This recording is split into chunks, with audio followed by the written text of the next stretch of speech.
How autobiographical is this story? Quite a bit. I didn't win like a fancy award or anything, but I did get a screenplay grant from the producers, Zapruder Films, who made Nirvana the band to show the movie. And the producer Matt Miller has been working on kind of making this movie a reality for a decade. And one of the things that, of course, immediately you get immersed in sort of this world. I'm curious, was the environment of 2011 Montreal just too irresistible to update or think about, sort of a contemporary version of this, or was that what made that important in terms of making this almost like a period film in that way? It's scary to think that 2011 is now a period piece. But if you knew the lengths that we got to get that MacBook Pro in the movie, you'd be surprised. That's when I lived in Montreal in the summer of 2011. So I just wanted to, it made sense to me when I was writing it that's the time it would be. I think over the decade that it took kind of developing the story. Suddenly, like indie sleaze became an aesthetic on TikTok.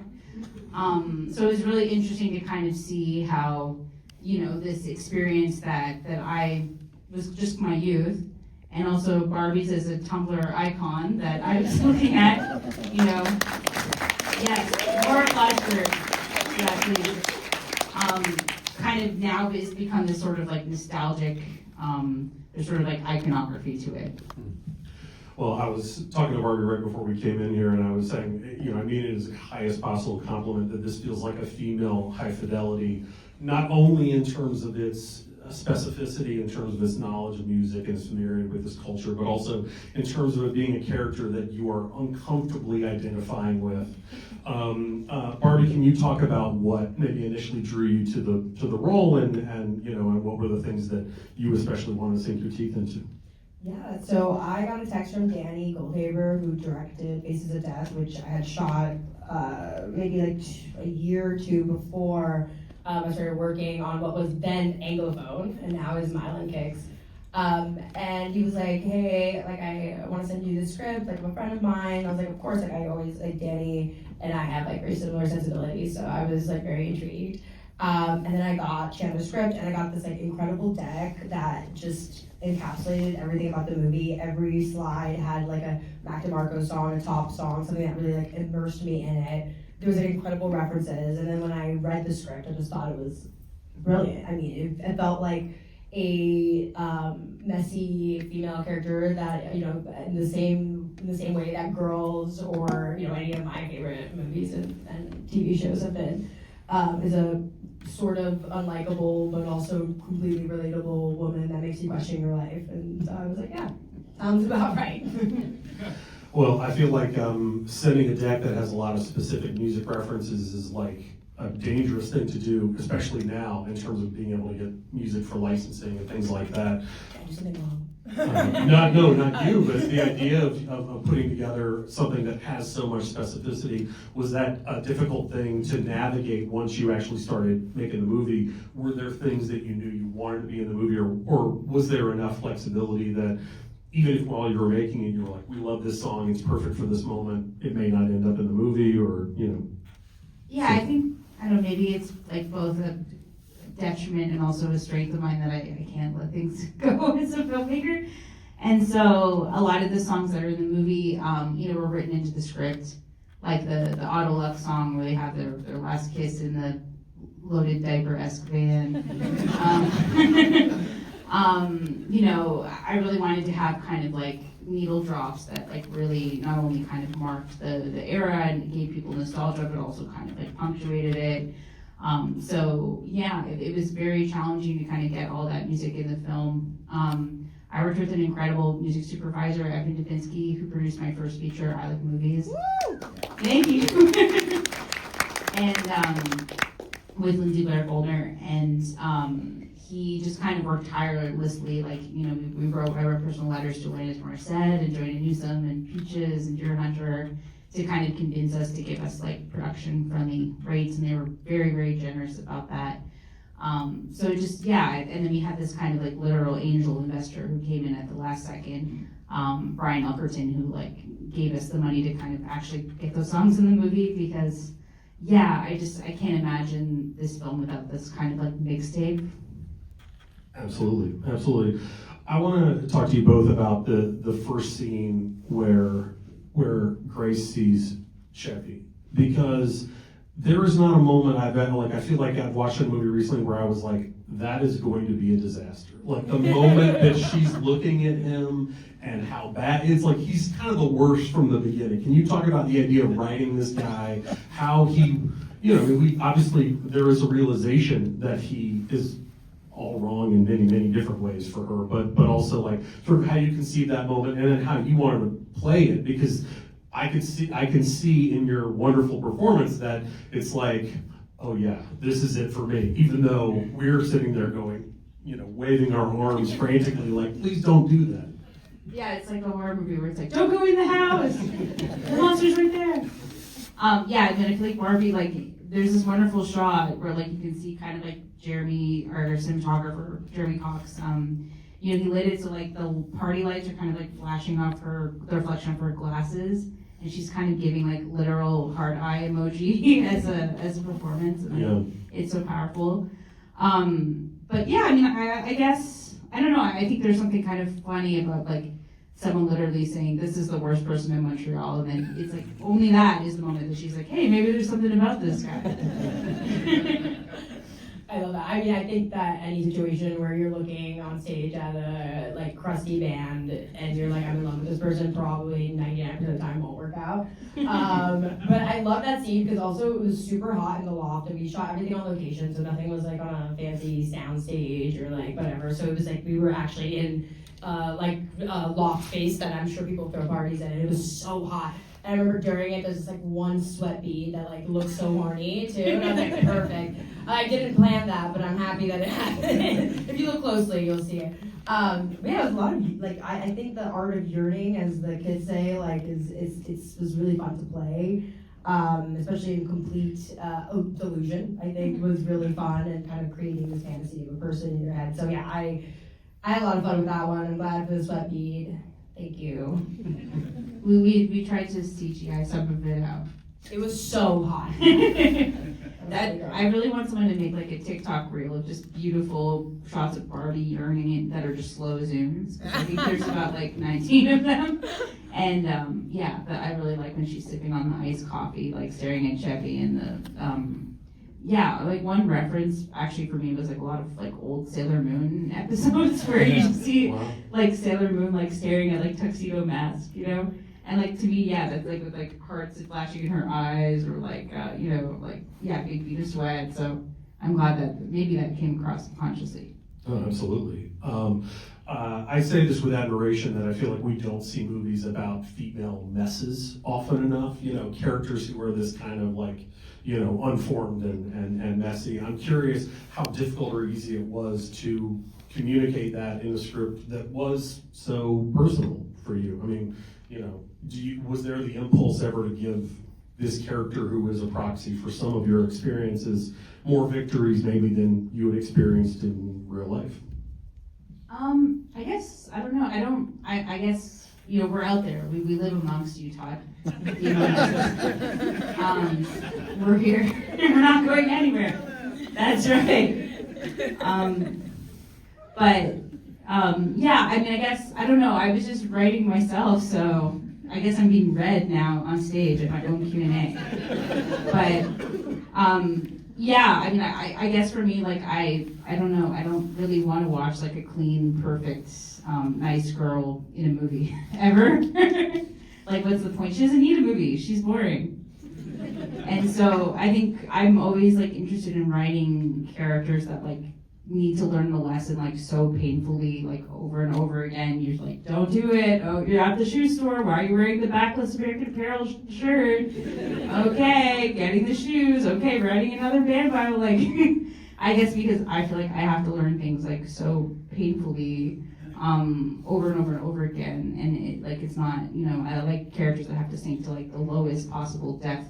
Everyone, my movies has like a movie, but they always like end up on the floor like crying, and I don't know why, but I just think that's the kind of character like I want to root for. It's the girl in like American Apparel disco shorts with ripped tights, like weeping ugly while her roommate's like, why don't you?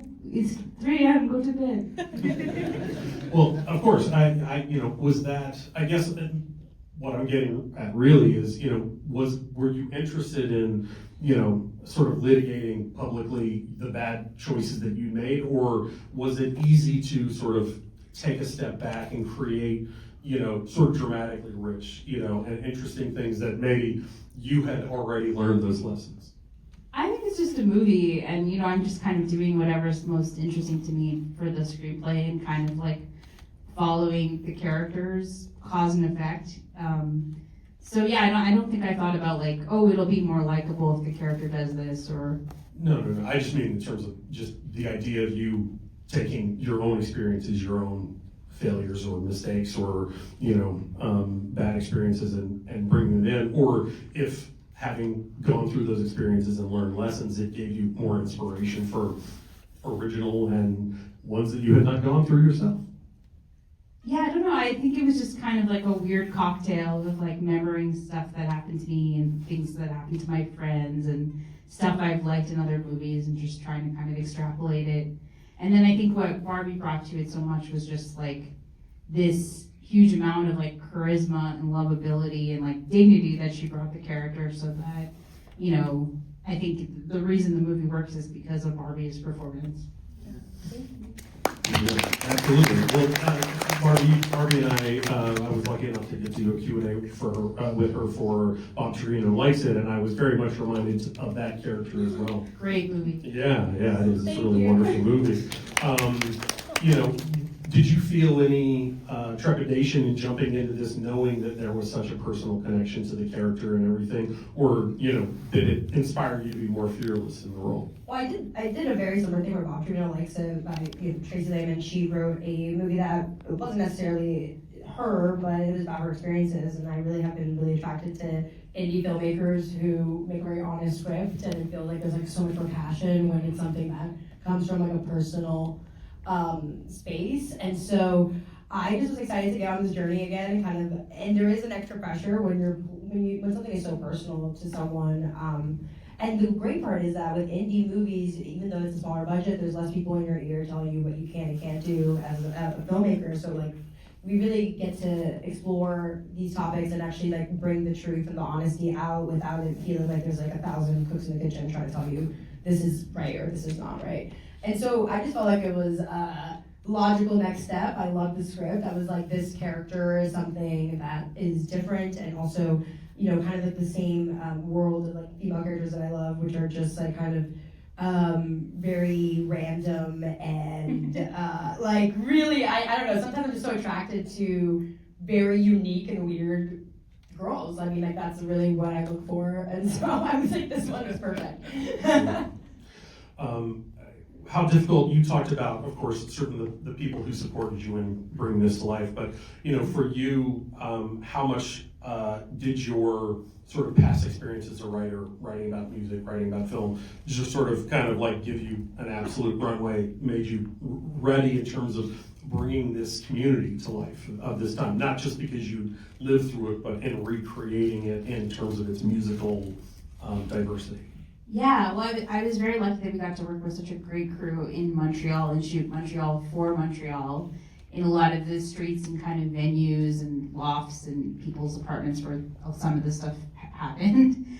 And so like the Montreal community, the music community that, as the film talks about, like Birth Grimes and Mac DeMarco and Arcade Fire and a multitude, Wolf Parade, multitude of wonderful bands, they really like embraced the movie. And so I think we just had a lot of support, like whether it was like people helping us with like sound technicians at shows or helping us find apartments to shoot in. It's kind of all there. And yeah, for me, it was really exciting to have like Islands open the movie, and this artist Dishwasher play himself in the second loft party scene, and just like try to capture these memories and have my friends being on set being like, this is so uncanny, Chandler, what are you doing? Well, Barbie, I know you're obviously so keyed in to popular culture right now. I guess how familiar were you with that sort of community and sort of the references that were sort of being made in this? Yeah, I mean, in 2011, I was 14, 15 years old, and shortly thereafter, I was online at that time, so I was very keenly aware of like the warped tour of it all, and yearning to have like this fun life if I was only older and emo and scene and like indie school parties. But I was very familiar. I was an American Apparel model when I was pretty young, like 16, 17, so I was in this like Brooklyn creative scene, which was very similar to, I think, kind of the vibe of Montreal, obviously extremely different cities, but just like a creative hub for asshole dudes and weirdo girls. And that's like where I found myself in my early 20s and late teens, and just felt like it was, I don't know, felt like a love letter to Montreal and also to my upbringing in Brooklyn. Chandler, you do such a good job of balancing sort of this really heartfelt and emotionally involving story with a lot of real great inventive humor. Can you talk about sort of like maintaining that balance throughout? Because it's I feel like we get really invested in her story, and while at the same time really enjoying watching, again, how messy like Chevy is, things like that, where we're like, oh, that person's a disaster, but I'm kind of enjoying watching this, slow motion car crash. Yeah, thank you.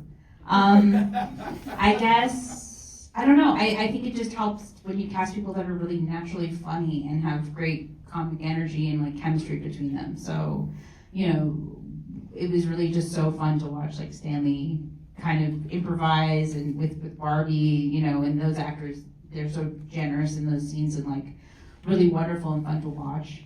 And same with Devin, I think he's just amazing and so great in this film and such a wonderful leading man. And then, I feel like everybody's bringing something to the table, like Juliette, Therapy, and Isaiah and Robert.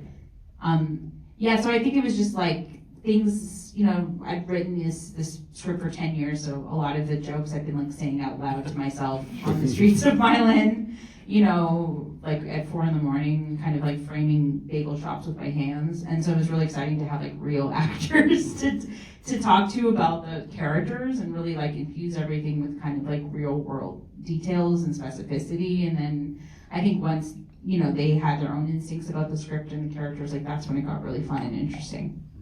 Was there a scene for you that was the most difficult after all that, mental rehearsing and imagining, when you got on set, or when it, the rubber hits the road, you were like, oh, this actually is much different than I imagined, or more difficult to sort of pull off? I think the scene where they're in the cubicle and there's like the huddle of the guys and they're all talking about, Perubu, and Barbie's kind of sitting on the, I was just mad triggered by all those band t-shirt guys. Was there a scene for you that was either most fun or most challenging? I think the most fun would probably be anything that has like the whole band in it, just because we were actually like, I would say partying, but it was fake beer for me and all sorts of things. But it was, we were actually hanging out all day, and I got to be in this like loft space and really be having fun with the extras, and everyone's in their period specific outfits, so it just feels like you're like in a time machine. And I would say like the loft party was really fun. I'm trying to think of like a really difficult, any of those like little mini scenes that you see outside, because we were an indie film, we were kind of just like, literally there was one day where it was like 7 locations where we were just like running with a camera and just like putting in like a tourist attraction, having me say my lines and hope that we get it. So it was like, those were really challenging but really fun, honestly. And we just ran around Montreal with like a skeleton crew and got those shots. So ultimately, I want to ask Chandler how cathartic was the experience of being able to, you've obviously been working on this and imagining it for so long. Was it a cathartic experience to do it, or is there that filmmaking impulse to be like, oh, I want to keep massaging and tweaking and, bring all the little tiny details to life? I'm really proud of the film. I'm really proud of the cast and the performances, and I'm glad in a weird way that this movie took 10 years to make, because I think I wouldn't have gotten to have like this cast, this crew, this like incredible team of collaborators, especially in between Montreal and Ontario, which are like two communities in Canada that never make movies together. So yeah, I mean, like Jeremy Cox, who shot the movie, like he just shot A24's Backrooms, and he's just like a real genius. And I think I loved like waiting on the side of a highway for a megabus to come by with him, so we could shoot it on like a Saturday in the blinding sun. Like all of those little moments like were so gratifying, and you know, it's a really small movie like budget wise, but I'm really grateful to like the sheer ingenuity of the producers for everything that we managed to pull off. And the megabus scenes were all real. We literally rode the megabus from Toronto to Montreal, and it was That's how we got to Montreal. literally. So that was fun. And filming on a megabus sucks. It's really like, you know, the bus is moving. That's not good. It's Yeah. never good. You get nauseous real quick. Chandler, you have another movie out this week, right? Maybe. Yeah. She has the movie Roommates. It's on Netflix. Listen, I just want to have another round of applause for Barbie and for Chandler. Thank you guys so much. Make